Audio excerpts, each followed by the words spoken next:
नमस्कार आपण मानू मो चैनल को स्वागत करुच्ची।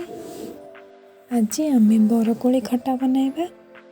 खटा बनाइबाई प्रथम सुखिला कोली नेबा ताको गरम पानी रे सिजाई नेबा।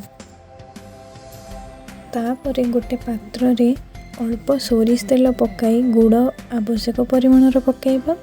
गुड़ भल भाव फुटिबा परे सेथिरे रखिथिबा कोली गुड़ी को पकाइबा एवं अनुसार लूण पकाई आमे ताको भल भाव मिक्स करि नेबा।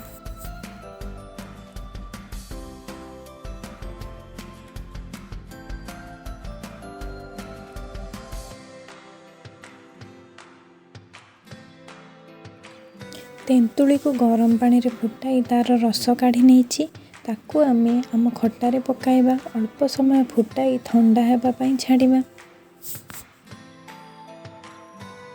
आवश्यक परिमाणर सोरिष मेथी पानमधुरी जीरा लंका को भल भाव भाजिकी ताको ग्राइंड करि नेछि ताकू आमे कोली रे पकाई मिक्स करि नेबा।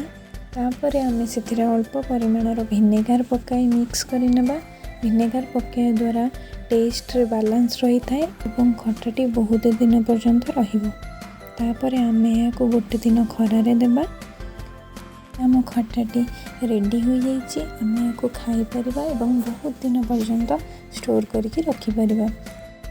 वीडियोटी भल लागिथिले लाइक शेयर एवं सब्सक्राइब करंतु।